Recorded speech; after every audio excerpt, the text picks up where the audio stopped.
तो देखो यार, हम लोगों को प्रोडक्ट का मीनिंग सेकेंड थर्ड क्लास में समझ में आने लगता है कि प्रोडक्ट क्या चीज है ना। अगर एक पेन का दाम 4 रुपए है तो 10 पेन का दाम क्या होगा? 40 रुपए। यानी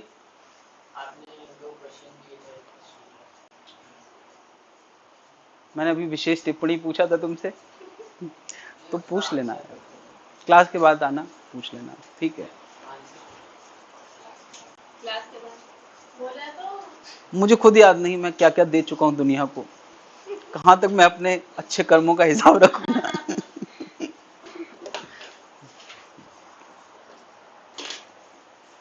हाँ भाई, तो एक पेन का दाम 4 रुपए है तो 10 पेन का दाम कितना होगा? 40 रुपए। तो यानी एक तरह से हमने एक डेफिनेशन बनाई थी कि पर पेन का दाम पता हो, यानी रेट पता हो, इनटू नंबर ऑफ पेन कर दें तो हमें क्या पता चल जाएगा? प्राइस पता चल जाएगा।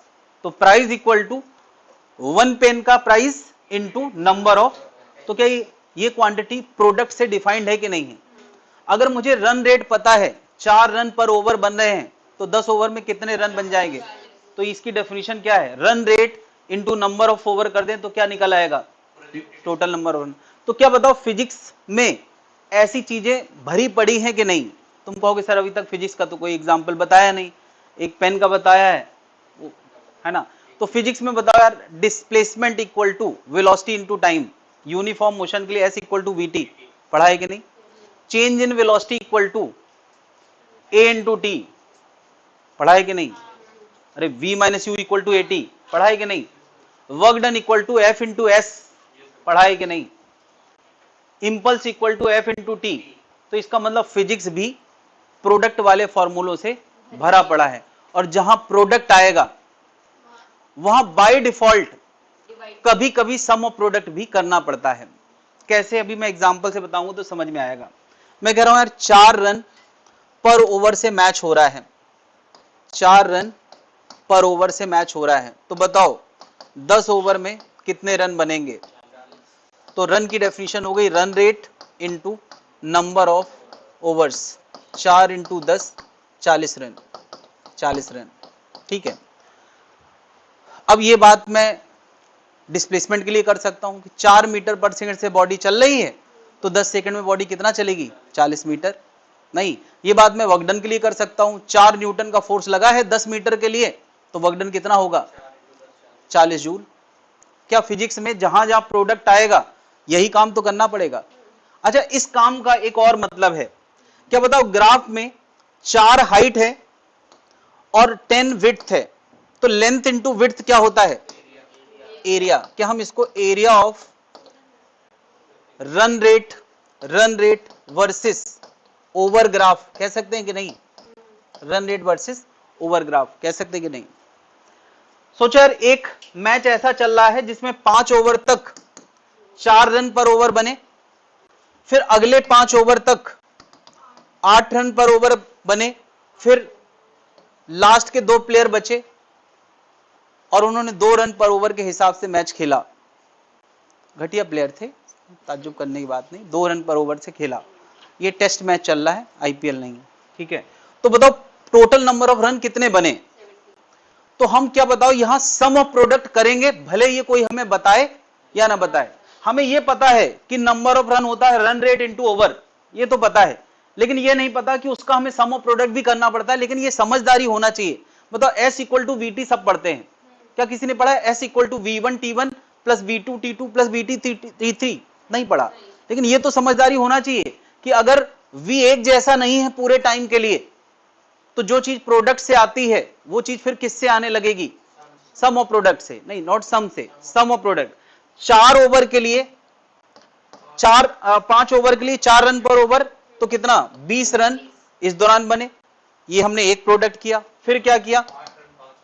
8 रन पर ओवर के हिसाब से 5 ओवर, 40 रन बने। फिर 2 10। तो क्या बताओ, यहां में बाद में सम कर रहे हैं तभी तो आंसर मिलेगा। तो डेफिनेशन भले प्रोडक्ट से दी गई हो, सम ऑफ प्रोडक्ट बाय डिफॉल्ट होता है। सम ऑफ प्रोडक्ट यानी अगर कोई कहता है S equal to V T definition है, तो S equal to V one delta T one V two delta T two, ये भी डेफिनेशन है। प्लस V3 डेल्टा, ये बनी बात है, ये करना ही पड़ेगा। कब? जब थोड़ी थोड़ी देर में V बदलने लगेगा। अगर कोई कहता है वर्क डन Fs cos 0 होता है 0 डिग्री के लिए, तो work done F1 S1 F2 S2 ये भी होता है, ये कोई बताएगा नहीं, ये बनी बात है। अगर कोई कहता है कि चेंज इन वेलोसिटी 80 होता है और थोड़ी थोड़ी देर में एक्सेलरेशन चेंज हो रहा है, तो चेंज इन वेलोसिटी हो जाएगा A1 T1 A2 T2, ये बनी बात है, ये फिजिक्स में कोई बताएगा नहीं। ये ऑब्वियस है कि अगर पूरे टाइम के लिए y पैरामीटर एक जैसा नहीं है, तो जो चीज प्रोडक्ट से होती थी वो किससे होने लगेगी? सम ऑफ प्रोडक्ट से। बात क्लियर है? अब मैं कह रहा हूं कि अगर कोई y पैरामीटर x के साथ साथ थोड़ी थोड़ी देर के लिए नहीं, हर पल बदल रहा है, हर पल बदल रहा है, या तो लाइन ग्राफ से या तो कर्व ग्राफ से, तो जब हर पल बदल रहा है तो हम क्या इसके अंडर का एरिया निकाल सकते हैं? क्या इसमें भी सम ऑफ प्रोडक्ट करना है? सम ऑफ प्रोडक्ट का मीनिंग क्या? मैंने कहा इस समय ये हाइट है, इस समय ये y है, और अगले dx तक हम यही y मान लेते हैं। ज्यादा बड़े x तक हम एक जैसा y, क्या यहां से यहां तक पूरे को एक जैसा y मान सकते हैं? नहीं, लगातार बदल रहा है। तो हम क्या कह सकते हैं कि इस छोटे से dx के लिए y लगभग सेम मान लो, ठीक है, फिर अगले dx के लिए ये y मान लो, फिर अगले dx के लिए ये y मान लो, तो क्या बताओ y into dx plus y into dx plus y into dx, ये सारे y1 y2 y3 इन सब का सम करोगे तो क्या वो एरिया ही तो आएगा? नहीं।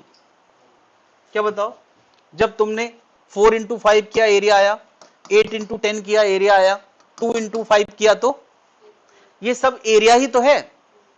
तो यहां भी एरिया से प्रोडक्ट आता था, यहां एरिया से सम ऑफ प्रोडक्ट आ रहा है, यहां भी एरिया से सम ऑफ प्रोडक्ट आएगा।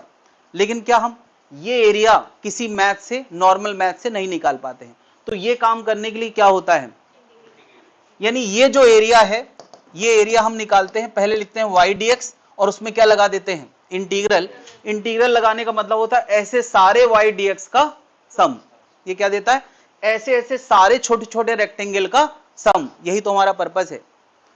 तो हर फॉर्मूला जो y इंटू एक्स से डिफाइंड है ना, उसके लिए हमें क्या करना पड़ेगा? इंटीग्रेशन करना पड़ेगा। बात समझ में आ गई?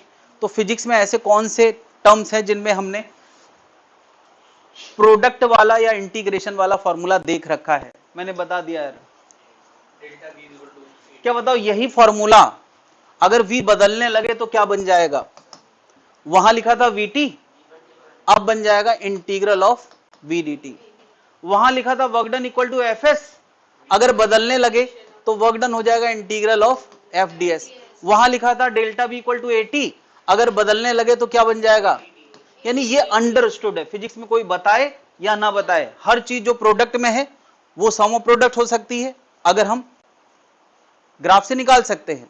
वही चीज सम ऑफ प्रोडक्ट बन सकती है कर्व में, लेकिन वो हम ग्राफ से नहीं निकाल सकते, तो फिर क्या करना पड़ता है? इंटीग्रेशन। बात समझ में आ गई? तो फिजिक्स में ऐसे कौन से टर्म्स हैं, मैंने अगले पेज में लिख रखे हैं। अगर ऐसा कोई ग्राफ आएगा तो इंटीग्रेशन करोगे या एरिया करोगे? ऐसा ग्राफ आएगा तो ऐसा ग्राफ आएगा तो देखो यार, लाइन ग्राफ आ जाए तो भी हम उसका एरिया निकाल सकते हैं, कर्व आ जाए तब हमारे पास कोई चॉइस नहीं रहती। तो यहां तक एरिया से काम चल जाता है, इसके बाद वाले का एरिया से काम नहीं चलता है। लेकिन एक आध ऐसे भी कर्व हैं जिनका एरिया हम निकालना जानते हैं। तो किनका एरिया हम निकाल लेते हैं, मैं कुछ ग्राफ बना रहा हूं, बल्कि उसमें बना रखे हैं, वो देख लें किनका किनका एरिया हम निकाल लेते हैं, कैसे शेप का एरिया, और किन के लिए हमें इंटीग्रेशन करना पड़ेगा। इनके अलावा सबके लिए इंटीग्रेशन करना पड़ेगा।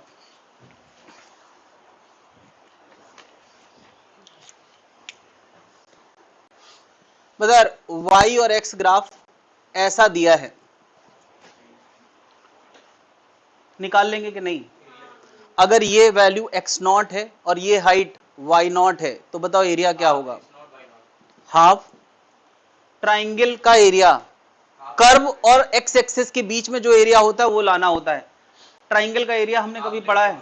हाफ विड्थ इंटू हाइट, कितना, X naught into Y naught. पढ़ा है कि नहीं? ऐसा ग्राफ दिया है। अरे इससे आसान कुछ हो सकता है क्या? क्या? Y naught into X naught, ऐसा ग्राफ दिया है, ऐसा ग्राफ। ये पूरा एरिया लाना है। क्या इसके एरिया का फॉर्मूला पता है सीधे? बताओ एरिया कितना होगा? दो तरीके से निकाल सकते हैं, या तो रेक्टेंगल मान के और ट्रायंगल मान के। एक ट्राइंगल, एक ट्राइंगल एक रेक्टेंगल से कर सकते हैं, बट सीधा वाला तरीका क्या है? Half sum of parallel side. तो एक पैरेलल, दो पैरेलल साइड ये हैं y1 प्लस y2 इंटू बीच का गैप। बीच का गैप कितना है? x not. ये वाला तरीका सीधे आंसर देगा। एक और ग्राफ मैं बना रहा हूं, ऐसा ग्राफ बना है जो कि सर्किल जैसा नजर आ रहा है, ठीक है? कोई बता सकता है इसका एरिया क्या होगा? सेमी सर्कल है तो 2 पाई r होगा, पाई r स्क्वायर होगा, पाई r square by 2।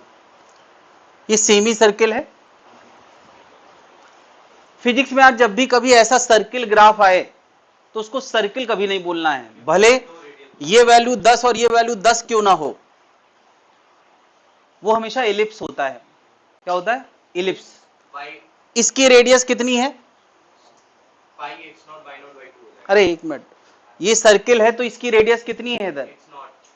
x naught by 2। और वर्टिकल रेडियस कितनी है? y naught. तुमने एरिया हमेशा सर्किल का क्या पढ़ा है? Pi r r, pi r square पढ़ा है। तो यहां मैं कह रहा हूं R1 इंटू R2, ये एरिया ऑफ द इलिप्स होता है, ये एरिया ऑफ इलिप्स है।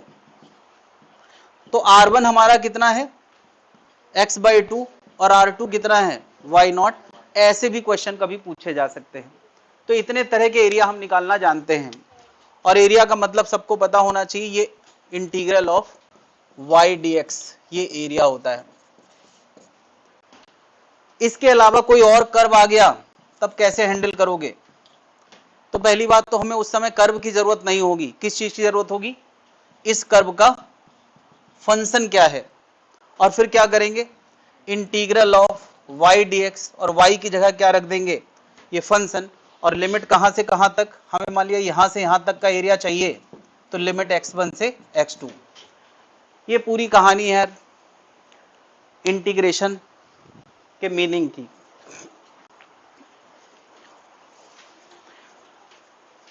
देखो ये बने हुए हैं, सारे नोट नहीं करना है। ये देखो, मेहनत बचाना है भाई, जबरदस्ती में टाइम नहीं बर्बाद करना है। इस बार मुझे पूरे साल में से कम 1.5 महीना बचाना है। काइनेमेटिक्स और लॉज ऑफ मोशन के भी वर्कबुक मैंने बनाना शुरू कर दिया है। Kinematics is about to end, laws of motion हो जाएगा 2-4 दिन में। इस बार सब कुछ बुक में लिखना है तुम्हें, यही बस येलो वालो कलर पूरे मार्केट में दिखना चाहिए। आई मीन यहाँ पे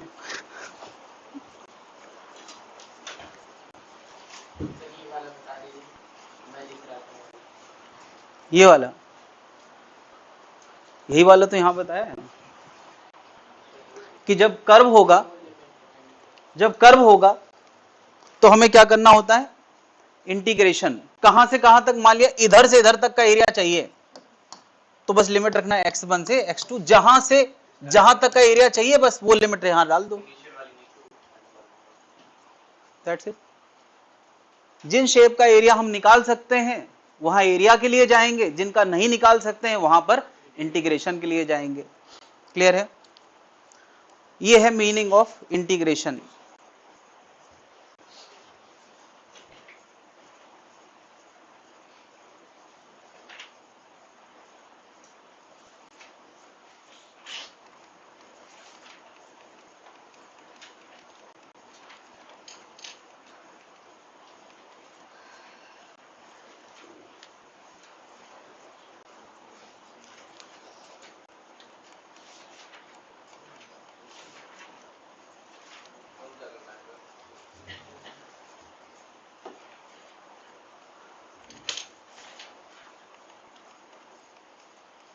कोई आसान से शुरुआत करते हैं हम लोग।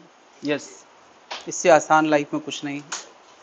क्वेश्चन में कहा गया है कि force as a function of X दिया है। देखो एक्स और डीएस, डीएक्स और डीएस एक ही चीज होती है। इधर है क्वेश्चन नंबर 12 लिखा है, 12 होगा शायद। कौन सा नंबर है? 12। वर्कबुक में देख लें। तो डेफिनेशन वर्कडन की दे रखी है इंटीग्रल ऑफ एफ डीएक्स, और इसका तुरंत मतलब क्या हो गया? Area of F x graph. F x graph, क्या हमें एफ एक्स ग्राफ नजर आ रहा है? और एरिया अभी जो मैंने मेथड्स बताए हैं उनसे निकाल सकते हैं। जल्दी से निकालें, अपने शुभ हाथों से आंसर लाएं, अगर नहा धो के आए हैं तो, वरना अशुभ है तब भी निकालें। तुम क्यों नहीं कर रही हो? कब से नहीं नहाया?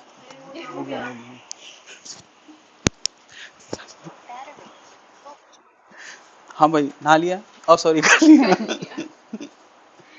हाँ भाई, आयुष कितना आया?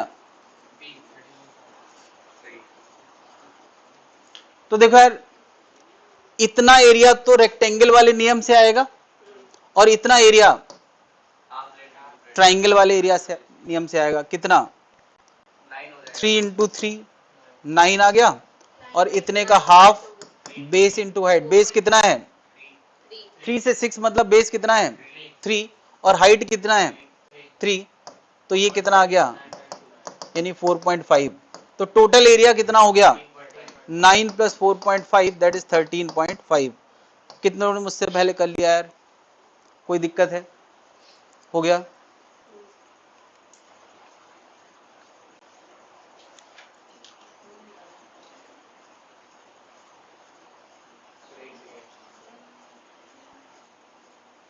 हाँ, ये वही है यार, रहने दो, सेम ही है, कुछ अलग ढूंढते हैं।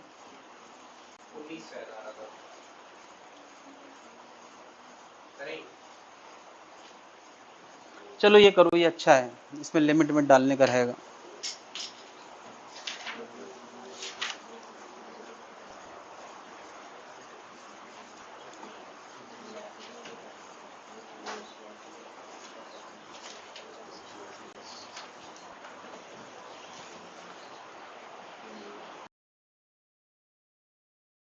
डन। इंटीग्रेशन, एस की डेफिनेशन दे रखा है integral of V D T. पहले देखो हिंट दे रखा है क्वेश्चन नंबर 17। और इंटीग्रेशन का मतलब होता है एरिया, बट ग्राफ नहीं है तो एरिया से अब नहीं निकालना है हमें, सिंपली इंटीग्रेशन ही करना है। Integral of V D T, तो v जब तक t में नहीं लिखा जाएगा तब तक वो इंटीग्रेबल लुक नहीं होगा। तो हम v की जगह ये एंट्री कराने वाले हैं, v not plus G T plus F T square. अब इंटीग्रेशन के रूल लगाएंगे। क्या ये 3 इंटीग्रेशन होंगे? v नॉट वेट करेगा, इसके बगल में 1 लिख देते हैं। g वेट करेगा t का इंटीग्रेशन, f वेट करेगा t स्क्वायर का इंटीग्रेशन। 3 इंटीग्रेशन हमें करना है। v नॉट g और f कॉन्स्टेंट्स हैं, कुछ नहीं बोला तो ये मान के चलना है, एक ही वेरिएबल मान के चलना है। बताओ 1 का इंटीग्रेशन t, t का इंटीग्रेशन, अब इंटीग्रेशन पता होगा तब हम आगे बढ़ पाएंगे। t स्क्वायर का t क्यूब बाई 3। अब लिमिट रखना है 0 से 1 तक, है ना, टाइम 0 से लेके 1 तक, 0 से लेके 1 तक, 0 से 1 तक। तो ये एक तरह से 3 बार हमें इंटीग्रेशन करना है। तो एक बार 1 डालते हैं t की जगह, एक बार 0 डालते हैं, एक बार 1 स्क्वायर, एक बार 0 स्क्वायर, एक बार 1 क्यूब, एक बार 0 क्यूब। तो यार 0 घट के तो कुछ मिलेगा नहीं। आंसर कितना आ गया? v not into 1, g by 2 into 1 और f बाई 3 इंटू 1। कितने का आ गया यार? कोई दिक्कत है? डन।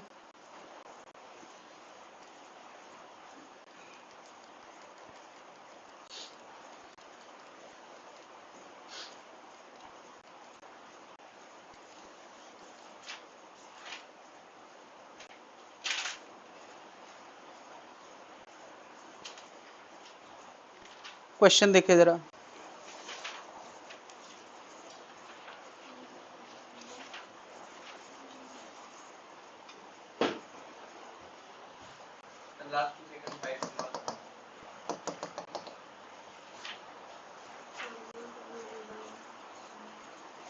ये लास्ट 2 सेकेंड यहां से है, ये 5 में है ग्राफ। क्वेश्चन ढंग से पढ़ें, क्या कहा गया है। सर वो 60 पे टच कर रहा है या 65 पे? 60 पे, ये हाइट 60 है। 60 पे टच हो रहा हाँ ये 60 है, ये हाइट 60 है। है। Yes, sir, okay, sir.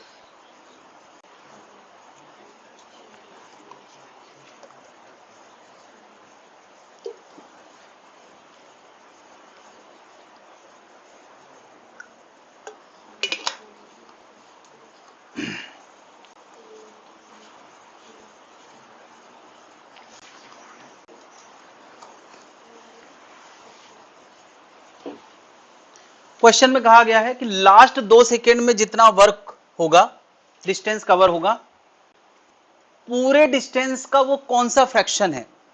जब भी हम फ्रैक्शन निकालते हैं तो कैसे निकालते हैं, कम वाला अपॉन ज्यादा वाला। तो हमें डिस्टेंस 5 से लेके 7 सेकेंड का निकालना है, डिवाइड में क्या करना है, 1 से लेके 7 सेकेंड तक का। 5 से 7 सेकेंड का distance divide by total distance, ये करना है। और क्योंकि ग्राफ दिया है तो ये काम हम किससे करेंगे, एरिया से। आ गया, सर एक सिर्फ हाफ आ रहा है। देखते हैं। Distance covered by the body in last 2 second of its motion is fraction of total distance. Last 2 second का डिस्टेंस टोटल का कौन सा फ्रैक्शन है, उसको फ्रैक्शन में बताना है। फ्रैक्शन का मतलब होता है समथिंग अपॉन समथिंग वाले लुक में आंसर बताना है। कितना आया, 1/4 बनी नहीं रहा है। बन ही नहीं रहा है। टोटल डिस्टेंस लेंगे ना नीचे। हाँ नीचे टोटल डिस्टेंस लेंगे। आंसर ही नहीं मैच कर रहा है।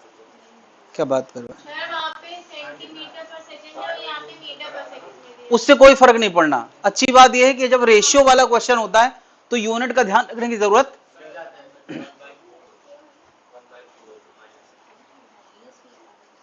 चलो बता यार, 5 से 7 सेकेंड के लिए एरिया 60 आएगा। हाफ बेस इंटू हाइट, तो बेस है 2 और हाइट है 60, इतना आ गया। अच्छा ये और ये बिल्कुल सिमेट्रिक है। नहीं सर, ये तो 2 पे आपने मैच किया था, 30 हो जाएगा। No no no, sir symmetric है डायग्राम डायग्राम। दिया वो यहाँ वहाँ पे थोड़ा अलग दिया है। कॉपी का डायग्राम तुम्हारे पास है, वर्कबुक। तो हो जाएगा, मेरे पास वर्क बुक है, मैंने चेक नहीं किया। मैं 2 पे मैच किया, 30 ये 3 पे है, ये 3 पे है। सर इधर साइड की वैल्यूज भी अलग है। अब चेंज हो जाएगा सर। बताओ जरा, 60 ये एरिया अगर 60 आया है तो ये भी एरिया 60 होगा। और ये एरिया, ये तो 2 ये रेक्टेंगल है, हाइट है कितनी 40 60, और बेस कितना है 3 से 5 2 120। तो ये टोटल एरिया हो गया 60 प्लस 120 प्लस 60, 60 प्लस 120 प्लस 60, पूरा एरिया आ गया 240 60 अपॉन 240 1/4। 1/4। अच्छा आप मान लिया कुछ डायग्राम में गलती हुई थी तो हम लगभग में आंसर निकालते, वो भी बहुत दूर दूर आंसर हैं। ये 0.5 है, ये 0.25 है, ये 0.33 है, ये 0.67 है, तो भी आंसर उसी के क्लोज आता। डन, कोई दिक्कत है।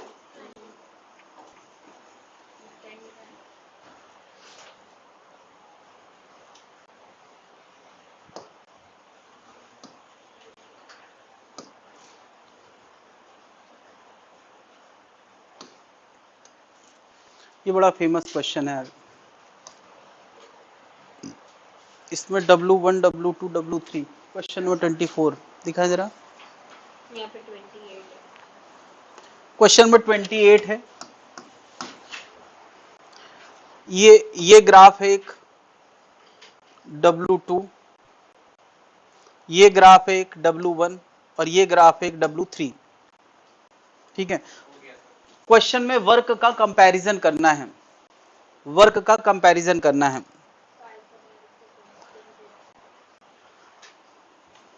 तो वर्क की डेफिनेशन है इंटीग्रल ऑफ पी डीवी, और ये ग्राफ किसके किसके बीच में है, P और V के बीच में। ग्राफ से देख लेंगे एरिया।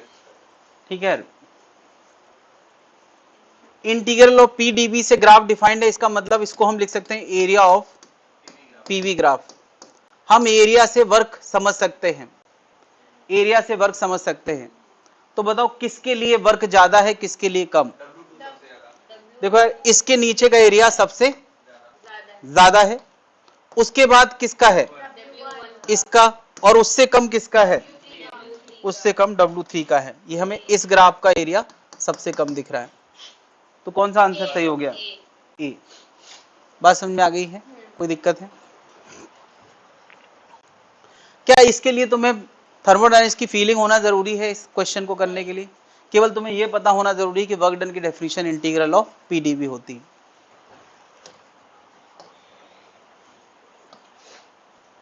एक क्वेश्चन मुझे कराना था और सबसे गलत करा के मुझे दिल को जो सुकून मिलेगा, गया घाव।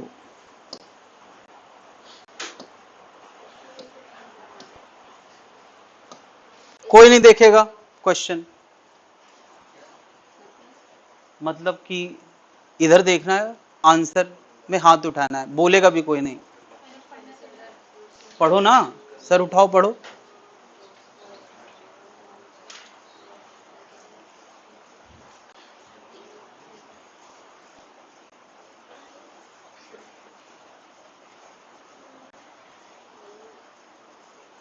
पीवी ग्राफ दिया है और वर्क डन की डेफिनेशन बताई गई है इंटीग्रल ऑफ पीडीवी।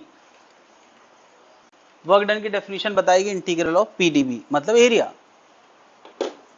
ठीक है, अब 4 ऑप्शन पूछे गए हैं कि जैसे जैसे ग्राफ बढ़ रहा है वैसे वैसे, यानी वॉल्यूम बढ़ने के साथ साथ वर्क डन के बारे में कमेंट करना है। वर्क डन के बारे में कमेंट करना है। रेडी? ए वाले हाथ उठाएं, बी वाले हाथ उठाएं, सी वाले हाथ उठाएं, डी वाले हाथ उठाएं। ओके, 1 2 3 4 5 6 7 8 लोगों से मैं गलती कराने में कामयाब हो गया, और मुझे पता था कि लोग यही आंसर बोलेंगे। क्यों? क्या तुम्हें भी तो हाथ क्यों डी में उठाया? तुम्हें जो लगता है वो उसमें हाथ नहीं उठाते हो? अच्छा बताओ, ग्राफ में 3 चीजें होती हैं, हाइट, स्लोप और एरिया। तो स्लोप से तो हमें कुछ लेना ही देना नहीं है, क्यों? एरिया से लेना देना है। दूसरी चीज हाइट। चलो मैं पूछता हूं प्रेशर के बारे में, ये 4 ऑप्शन है प्रेशर के बारे में। पहला ऑप्शन है pressure continuously increase, pressure continuously decrease, pressure first decrease first increase, pressure first decrease then increase. तो इसका आंसर होगा डी। क्यों? ये ग्राफ किसका है? प्रेशर का। तो प्रेशर पहले घटा फिर बढ़ा। आई एग्री, ये ग्राफ है प्रेशर का, तो प्रेशर पहले घटा फिर बढ़ा। एग्री। बट क्या प्रेशर पूछा है? क्या नहीं पूछा है? वर्क कितना। तो तुम्हें कैसे सोचना है कि अगर यहां तक वर्क पूछा होता तो इतना एरिया आता, यहां तक वर्क पूछा जाता तो इतना एरिया आता, यहां तक वर्क पूछा जाता तो इतना एरिया। तो क्या जैसे जैसे वॉल्यूम बढ़ रहा है वैसे वैसे एरिया बढ़ रहा है? थोड़ा और वॉल्यूम बढ़ा लो तो एरिया और ज्यादा होगा, थोड़ा और वॉल्यूम बढ़ा लो तो एरिया और ज्यादा होगा। राइटर चाहे लेगा कि गलत कराना है तो इतने लोगों से गलत करा सकता है, क्योंकि मुझे पता है कि जब जैसे ही तुम फर्स्ट डिक्रीज और इनकी देखते हो तुरंत गट फीलिंग आती है, अरे हाइट पहले घट रही है फिर बढ़ रही है, तुरंत यही आंसर देते हो। लेकिन तुम समझो तो कि क्या मैंने हाइट के बारे में क्वेश्चन पूछा है? प्रेशर इज हाइट, मैंने एरिया के बारे में क्वेश्चन पूछा है। डन?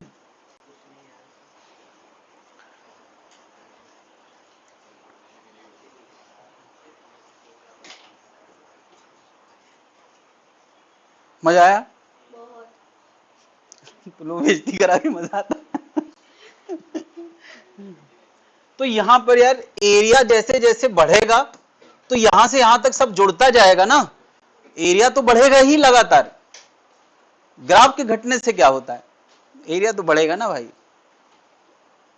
वॉल्यूम बढ़ने के साथ साथ एरिया लगातार बढ़ रहा है ड्यूरिंग द प्रोसेस, का मतलब जैसे जैसे प्रोसेस आगे बढ़ रहा है तो वैसे वैसे वर्क बढ़ रहा है। क्या जनता समझ पा रही है? तो गलतियों से बचने के लिए अगर तैयार है 16th देखो जरा पहले तो मैं क्लियर कर दूं, क्वेश्चन में पूछा गया है, दिया है एक्सेलेरेशन टाइम के फंक्शन में और वेलोसिटी के बारे में पूछा है 5 सेकंड बाद, ठीक है। तो एक्सेलेरेशन की मदद से जो वेलोसिटी का फॉर्मूला है वो ये है, integral of A D T. Formula सही कर ले पहले, उसमें हिंट गलत है, काफी लोग हिंट के चक्कर में गलत कर दिए हैं। चेंज इन वेलोसिटी होता है integral of A D T. अभी निकाल लें जल्दी से आंसर। चेंज ऑफ वेलोसिटी का मतलब होता है v final minus v initial, और इंटीग्रेशन तभी कर पाएंगे जब एक्सेलेरेशन टाइम के फंक्शन में दिया होगा। तो क्या दिया है कि नहीं? 2 बाहर ही ले लें, t माइनस 1 का इंटीग्रेशन करना है, और कहां से कहां तक? t बराबर 0 से लगा के t बराबर 5 सेकेंड तक इंटीग्रेशन करो और वेलोसिटी ले जाओ। आ गया? v फाइनल चाहिए है, v इनिशियल 0 है, इंटीग्रेशन करना तुम्हारे बाएं हाथ का काम है, जो लोग बाएं हाथ से लिखते हैं, बाकी लोग दाएं हाथ से करें। t का इंटीग्रेशन, 1 का इंटीग्रेशन, एक बार अपर लिमिट रखना है। कितने लोग आंसर आ गया? हाँ, मुझसे पहले ही रहना यार, ये कोशिश मत किया करो कि सर बताएंगे तो देख लेंगे। माइनस 0 स्क्वायर बाई 2 माइनस 0, तो ये तो सब 0 ही हो गया यार। ये आ गया 25 डिवाइड बाई 2 में से 5 जाएगा, 2 एलसीएम लेंगे तो आएगा 15, सॉरी 2.5, क्यों पूरा ही कर दें। हाँ अच्छा ये 2 था, सॉरी 2 से 2 कट गया, 15 मीटर पर सेकेंड ये फाइनल वेलोसिटी आ गई। समझ गए भाई लोग? तो क्या अभी मान लूं कि ये वाला टॉपिक खत्म हो गया? ये टॉपिक खत्म होने का मतलब है यार, फिजिक्स में हर जगह जहां स्लोप एरिया वाली बातें होंगी, जहां ग्राफ के 3 एप्लीकेशन है, हाइट, स्लोप और area. Height dy by dx, height मतलब y, dy by dx slope, और इंटीग्रल ऑफ y dx मतलब एरिया। ये 3 तरह की बातें हमेशा के लिए यहां से खत्म होती हैं। बट फिर भी जब टॉपिक आएगा तो मैं एक एक बार और बताऊंगा, लेकिन वो केवल रिकॉल होगा, है ना। ये बातें मैंने पूरी फिजिक्स के लिए कर ली हैं। क्लियर है भाई? तुम्हारा राइट नहीं है पूछने का, बट मैं दयालु हूं, बस ये समझ लो। हटा दे भाई।